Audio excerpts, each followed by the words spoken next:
For a long time, we've told ourselves that American democracy is guaranteed, but it's not. We have to defend it.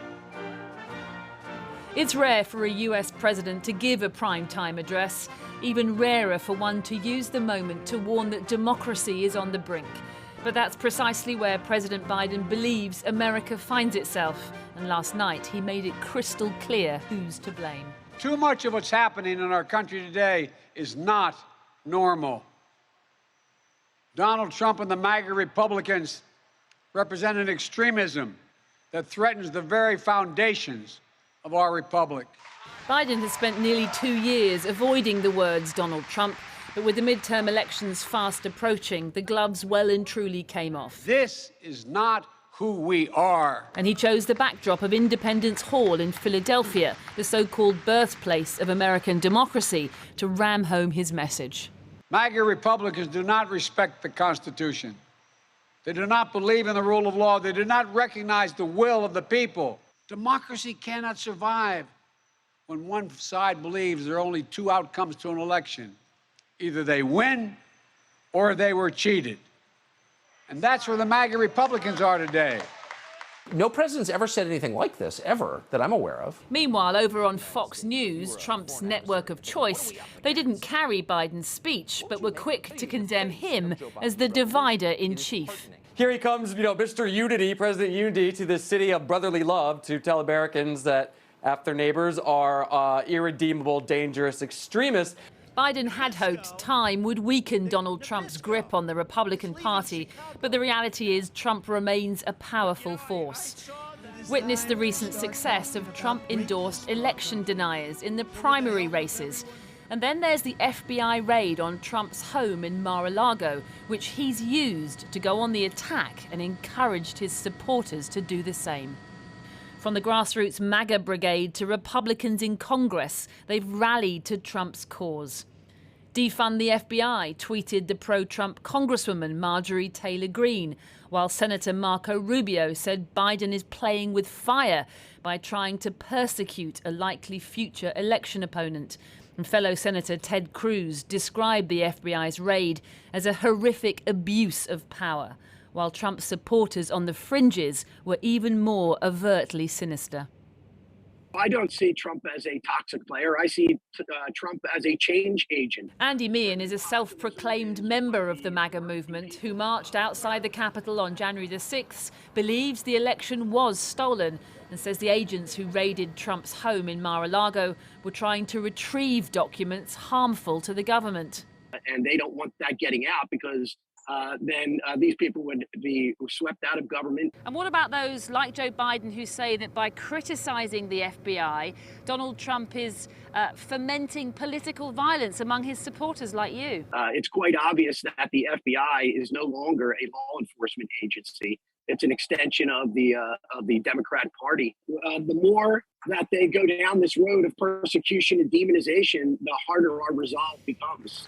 That resolve was on display from the leader of the House Republicans, who predictably turned the tables and said it was Biden, not Trump, who was the threat to democracy.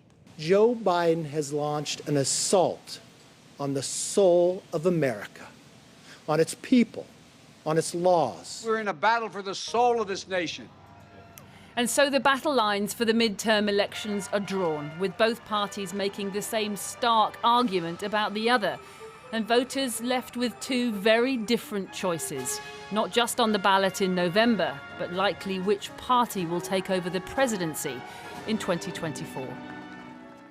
Well, Christine Matthews, Republican strategist and pollster, joins me now from Alexandria in Virginia. Thanks for joining us. Just how significant was that speech that Biden made? Well, I think the most important thing to think about is it was more or less a political speech rather than a presidential speech. We are just over 60 days out from the midterm elections, and the president, has a very different style than Donald Trump, but that was in essence a rally the troops, rally the Democratic base speech. He not only talked about democracy, he talked about an attack on equality. And then he went into some talking points about how Republicans would take the country backwards. So in style and tone, he's very different than Donald Trump, at one of his raucous campaign rallies. But this was, for all intents and purposes, a political speech aimed at, helping Democratic turnout and fortunes in the midterm elections. Just with some of that language used, he said extreme ideology. And do you think that Biden has gone too far in this sense? By calling out an extreme MAGA. And again, he has been really reluctant to do that. And now he is sort of embracing that.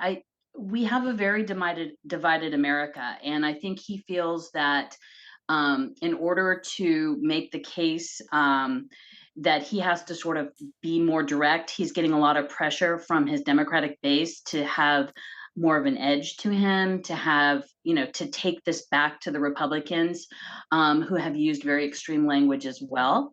So I think he's, decided to newly embrace that. He feels like there's nothing to lose by calling out a faction of the Republican Party that he sees as a very extreme and dangerous. But some commentators have been saying that this plays into Donald Trump's hands, really. You're, kind of amplifying him and putting the fight to him. Do you think that's what's happened?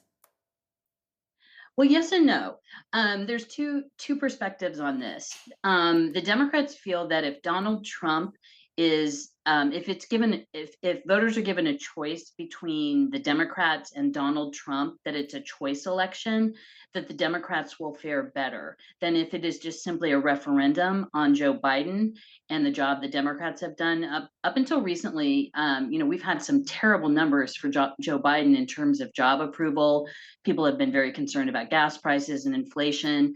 So what he is trying to do is to make this more of a choice election, which is you can go with Donald Trump and his party, which I'm calling out now for you as a danger to our democracy and as, people who will take us backwards, or you can, stay with us and we'll protect democracy and do all these good things. And later in the speech he went through the line items of those good things that he thinks he has done for the country. So again, very political speech. I mean, the staging was presidential, but it was a political rally the troops kind of speech. Okay, Christine Matthews, thank you very much for joining us. Thank you.